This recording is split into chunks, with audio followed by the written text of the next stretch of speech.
Welcome to the HCI family of podcasts. We're your source for personal, professional, and organizational growth and development. We share our own original research, explore industry trends, and interview executives and thought leaders from across the globe. Join us for practitioner-oriented content around all things leadership, HR, talent management, organizational development, and change management. Maximize your personal and organizational potential with the HCI family of podcasts. Thomas Douglas, welcome to the conversation today. Hey, thanks, John. I'm glad to be here. It's a real pleasure to be with you. You're joining us from Springfield, Missouri. I'm south of Salt Lake City in Utah. And today we're going to be talking about the importance of culture and people in achieving business excellence. Great topic, something that's really important. And I'm a huge advocate of viewing organizations as the aggregate of their people. Sometimes we think about, the people of an organization as the cogs, the gears that make the machine run, kind of like the disposable parts, the resource piece of human resources, and sometimes it can seem really impersonal, depending on how we frame it, depending on how we view it. But the reality is the people are literally what make up any organization, and no organization can function or will innovate or create or provide value to the market, to customers, without good people. And so it's the people that matter. If you want to have a successful business, a successful organization, you have to have a strong culture. And in order to be sustainable in the modern world of work, you just have to attract and retain good people. And I think sometimes in the daily grind of just trying to, beat out the competition and make payroll and do all those sorts of things, sometimes we lose sight of that. And so I'm excited to have this conversation with you. As we get started, I wanted to share Thomas's bio with everybody. Thomas Douglas's remarkable trajectory at JMARK began in 1997, shortly after his notable tenure in the Navy. His early days as a level 1 engineer laid the groundwork for his eventual acquisition of the company in 2001. And in a bold move, Tom downsized to a core team of 6, a pivotal step that catalyzed JMARK's growth into a leading MSP with over 120 employees. Under his leadership, JMARK has been a consistent name on Inc. magazine's list of the top 5,000 fastest growing private companies and has been lauded as the best place to work. Recognized as a visionary in the tech space, Tom is revered for his insightful approach to business culture, technological efficiencies, and cybersecurity. His expertise has earned him a spot as a trusted advisor to global clientele and as a prominent speaker on leadership and technology trends. I could go on. There's a whole lot of really great things about your background, but I'm going to pause there. Anything you would like to highlight by way of your background or personal context before we dive on in? Well, I think some of the best lessons that we learn in life are by watching people who, as it turns out, we don't admire. Excuse me. When I was in the Navy, I was fortunate. I didn't see it as much when I was in the Navy, but later in life, I realized that it was a very fortunate situation where I was exposed to an individual who was a really bad leader, and I decided that I was never going to bring that into any of my leadership repertoire, and it has served me really well to have kind of like an image of what bad is so that I could do all the things I could to be on the opposite side. So I think, experience in life guides us through a path that we can use as a multiplier should we choose, and even those bad experiences pay forward. And I've been fortunate to be able to learn from some incredible people and take those positive lessons, those negative lessons, and pay it forward to create a culture that we're really proud of. Yeah, well, that's interesting, and I'm glad you were able to recognize that it was bad. That's part of the challenge with leadership is people get thrust into leadership roles most of the time with no real leadership training. We're just doing whatever we do it well, so we get promoted. Now we're a leader, and we usually don't really know what we're doing, and so we just mimic what we saw other people around us do. And a lot of times we don't really know what's good or what's bad. We know maybe what we liked or what seemed to work, where we were at. And so we tend to replicate it. And a lot of times we perpetuate, not necessarily, because it's a good thing or a bad thing. We just replicate, right, what we've seen. And so that's part of the big challenge with leadership, and the fact that you were able to recognize that, yes, this actually is a really bad example. These are lessons that I'm learning that I don't want to ever replicate. I want to actually do the opposite. You know, those are really good things Yeah. that I think hopefully we can recognize, but also, hopefully we can have good examples, we can have bad examples. Hopefully we're self-aware enough to understand those good and bad.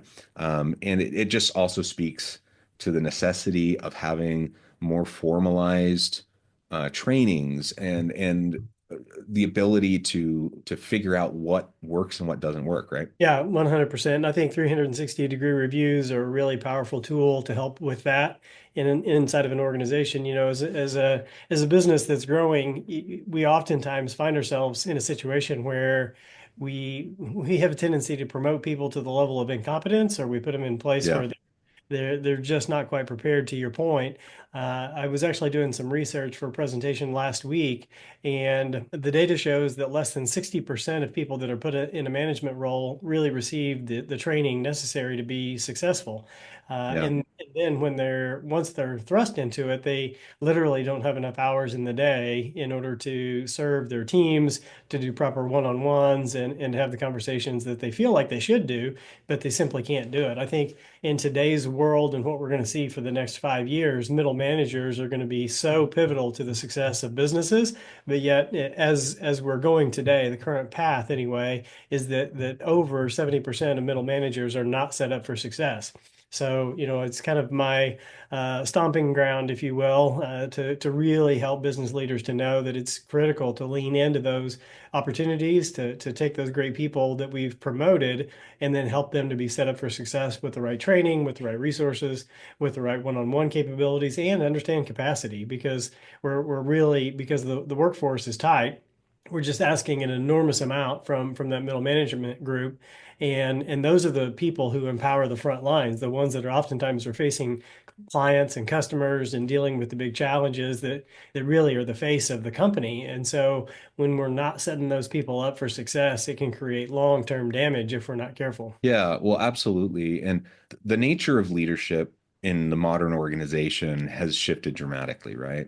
100. I think back a generation or two, and middle management, supervisory level through middle management, it really was management. Like you just had to be able to plug people in, do a little bit of staffing, make sure that do a little conflict management here and there. If people are like getting at each other's throats, and Right. it was not super complicated. It's in that complexity though has just been layering it's upon layer as time goes on, and we're asking so much 100%. of even line level supervisors today. 100. I mean, they're being expected to do everything, Yeah. and with no training, it's kind of crazy. It's kind of like an equivalent almost is like what we expect of police officers now, when they show up to a domestic violence situation, like we Mhm. expect them to be able to deal with anything when they Right. show up. They're not trained to do all that. Or like a school teacher is expected to basically do anything and everything when they're dealing, any situation that they might, find themselves in when they're dealing with a classroom full of small children. They're not trained or prepared to do all of that or paid to do all of that. And we're doing the same thing with like these low wage line level supervisors who it's almost crazy what we're expecting them to do, yet that's the reality, and we're squeezing more and more and more out of these people. So I guess the question is how do we prepare people? Part of the answer probably is stop squeezing so much out of them, but the labor force realities are that's probably not going to change for most organizations anytime soon. So like, how do we deal with it? Yeah, I think we just have to be way more prepared and build a roadmap for leaders and those middle managers a lot further out. The truth is that if we would just take a couple of hours a week over a period of 6 months to help people to step into those roles, they're going to be 10 times more prepared than most people are today. Yeah. So I think slow and steady wins the race, and that's what we're finding and launching inside of our organization this year is we're creating a leadership program for anybody who's in a leadership role or maybe a candidate for a leadership role in the Mhm. future, even if it's a couple of years out, because we want to start having these conversations. And the reality is that if we can take people, even if they don't actually decide to go down the leadership path, but they think more like a leader, they're a better part of the team. And so it's not a bad investment no matter what happens. And so a couple hours a week, a couple hours every other week really makes a huge difference in that. And we know with the silver tsunami and all the people that are retiring from the workforce and what's going on there, we're going to take middle managers and we're going to put them in more senior level positions because we have to. Yeah. And that's going to create a void in middle management. And so we've got to start preparing some of the frontline resources and the day-to-day operators within our businesses to be able to step into those roles. And if we want them to help maintain the quality and our reputation and our brand, then we've got to do a good job of helping them to understand what it means to be a successful leader. And in our world, that means that they understand operationally what they have to do, but they have to understand like how to support what we call the whole human. So you've got Mhm. mental wellness, you've got physical wellness, you've got spiritual wellness, you've got all of these components, even financial management and planning, all go into that so that they're making good decisions as it relates to their investments. Because we know if things are a real mess at home, whether it's money or whether it's a relationship, that all comes to work in some form or another. And so when we can really set leaders up to be successful in the home environment, to be successful supporting the whole human and challenge and ask really meaningful questions, then that results in better folks that are leading our teams that know how to navigate through more of those situations, to your point, which I think 100% is one of the bigger challenges that we're trying to ask people to do. I love your teacher analogy because, teachers are having to kind of parent oftentimes today. And Right. and I would argue that sometimes supervisors are having to do the same thing. Exactly. Mhm. Yeah. I mean, everything you were just saying again to what we were talking about a minute ago. I mean, was the average manager or supervisor a generation ago thinking about leading the whole human? You know, like that whole They thought it was concept. all food stuff. Yeah.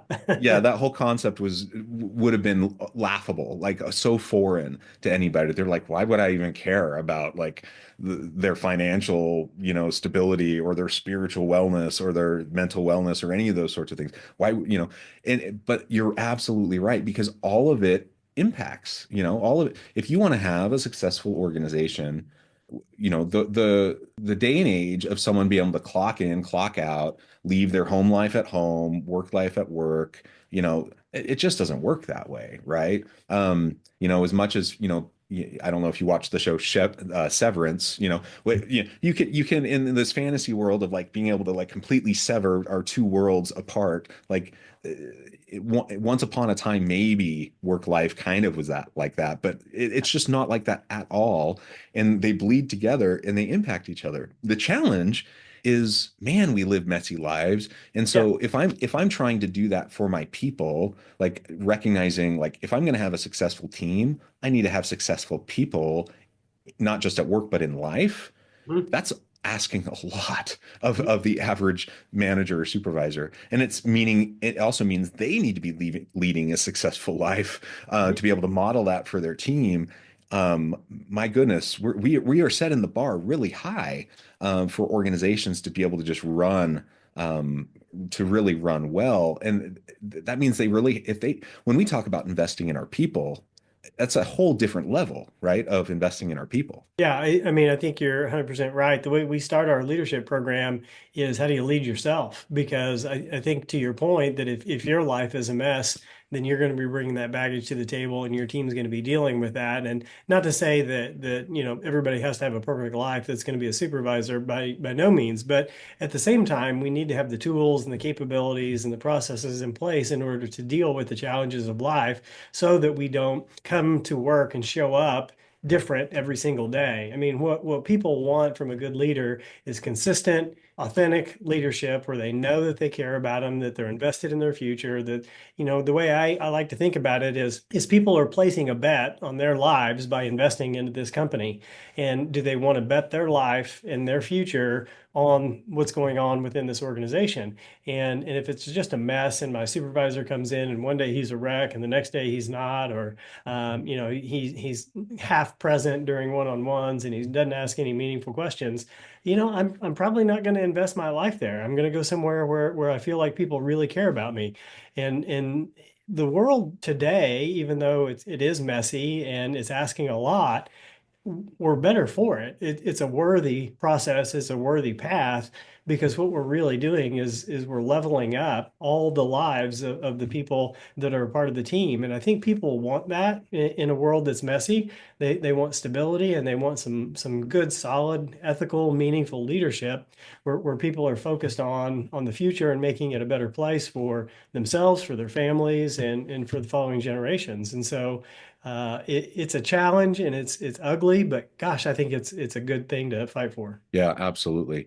And so the culture piece that I teased at the beginning, when we were starting out the conversation, if we're going to invest in our people for business excellence, I mean, there's the human side of it. Like we just want to treat people well. We want people to be happy and healthy and maximize their potential just from a human perspective, right? But Yep. that then, of course, will bleed over into business excellence. Mhm. Um, we support that through a common culture. How do we start to build that culture, especially if and when we're in an organization where maybe that hasn't been the priority up to this point in time? Maybe there has been negativity, perhaps even, toxicity, exploitation, things like that. How do we start to turn that tide? Yeah, great question. And I think a tough one. First, I would say that it's not a race that has an end. Uh, Yeah. you know, Simon Sinek talks about playing the infinite game, and I think fighting for culture and managing a culture is an infinite game. It never ends. But to start, you have to get really aligned on core values and the behaviors that are acceptable and not acceptable within the business. Because if you do have toxicity or you have some behaviors of individuals that just don't align to who you want to be or the personality of the company, you have to deal with those head on, even if it's a senior leader, because you're not going to develop that healthy culture that really drives and creates the ecosystem and the family environment that you want if you've got one individual that's in a senior leadership role can poison the well. And so we've got to get really clear on what that is. And once we got clear on that, we really understood behaviors. We created an executive team ethos, Hmm. a set of guiding rules that and how we treat people, how we deal with conflict, how we bring up, courageous conversations and how we approach other people with those. That we do things like we always praise in public and we criticize in private, common sense stuff mostly. But if you're not saying it and you're not making it a rule and actually having people sign the document that says, I commit to these things, that just takes it to a whole nother level and drives that accountability. And so once we started really modeling those behaviors, then we got serious about our hiring practices as well, because ultimately the way that the culture is successful is when you have a group of people who believe in the future of the company and they believe in the same fundamentals of how we treat one another along the way. And so once we can get on that same page and we agree to that through our hiring practices and firing practices, candidly, then it helps everybody Yeah. to be on the same page because we have a commitment that this is how we're going to be. It's like family, whether you do it intentionally or unintentionally, you develop those agreements in how you're going to treat each other. And so rather than just making assumptions, Hmm. we felt like it was really important to get very deliberate and intentional about it. Yeah, deliberate and intentional. That intentionality, I think, is just so important. We're never going to be perfect. All of what we're talking about, this is an ideal that we're striving for. Nobody expects perfection, and nobody, of course, will be perfect. No senior leader, no middle manager, no line worker will be perfect. But if we can set the intention, and if everyone can strive for it, and if everyone can tell that we're genuinely striving for it, not just words, empty words, on the website or on the wall, but it's something like we actually do believe in. People tend to show each other grace and will be patient and forgiving and all of those things. What people don't tend to be patient with is hypocrisy, and when people know that they're not genuine and authentic in how they're trying to carry things out. When you say one thing and do another repeatedly, right? Right. And so we just need to do the best we can, and like you said, live those values even when it's hard. And if that means you got to get rid of somebody who is toxic or does things that are just consistently inconsistent with your values, then you got to do it. Right? Yeah, yeah, it's really tough. And I think, those tough decisions and conversations are where people build the trust in the culture that you want Right. to believe in. So if you're unwilling to take the hard actions or have the critical or courageous conversations in the business, then they're not going to buy in. But if you deal with those things head on, then it's an opportunity for the company to see that the senior leadership models the behaviors in which they're asking everyone else to embody. And so I think one of my mentors said once that boy, I wish I would have taken a lot longer to fire that person who had all the bad behavior. Said no one ever. Uh, Most of the time when we make those hard decisions as a senior leadership team, the rest of the organization is like, man, what took you so long? Um, Seriously. and so we just have to get really, back to the point, we have to get deliberate and we have to get intentional and then model those behaviors for our teams. And then when we do that, it's the opportunity to show a great example of trust and modeling the right behaviors. Yeah, yeah, absolutely. Well, this has just been a really great conversation. I think we could go on and on, but I do note the time. I need to let you go here in a minute. Before we wrap things up, I wanted to give you a chance to share with the audience how they can connect with you, find out more about your work, your team, and then give us the final word for today. Yeah, thanks. Well, the best way to get in touch with me is Tom at jmark.com. And it's just TOM at JMARK.com. I've also written a book. It's called Adapt or Die. So you can go to the Adapt or Die website, adaptordie.com, and connect with us there. I have a newsletter that we send out every Sunday that's called Success Starts Sunday. That just kind of talks about some of the thoughts. We deal with financial things, we deal with culture, we deal with behavior, we deal with all kinds of fun things. So Success Starts Sunday, just right at the bottom of the Adapt or Die website, is a great way to stay plugged in and to learn some free nuggets along the way. So in terms of final thoughts, I would just say, play the infinite game. It is a worthy fight, and we have to make the hard decisions as leaders. That's what we're paid for. And when we shy away from the tough decisions, then all we're doing is we're forcing someone else to deal with our bad choices, and they're going to have to either deal with it through, their culture, through their own well-being, or whatever it's supposed to be. So as leaders, we have to take the bullet on the front side to protect our team so that they can do the jobs that we ask them to do and to live the culture and the values that we want them to adhere to as well. Yeah, absolutely. Well said. Thomas, this has just been a real pleasure. I encourage the audience to reach out, to get connected, find out more about what Thomas can do for you. Check out the book. And as always, I hope everyone can stay healthy and safe. They can find meaning and purpose at work each and every day. And I hope you all have a great week.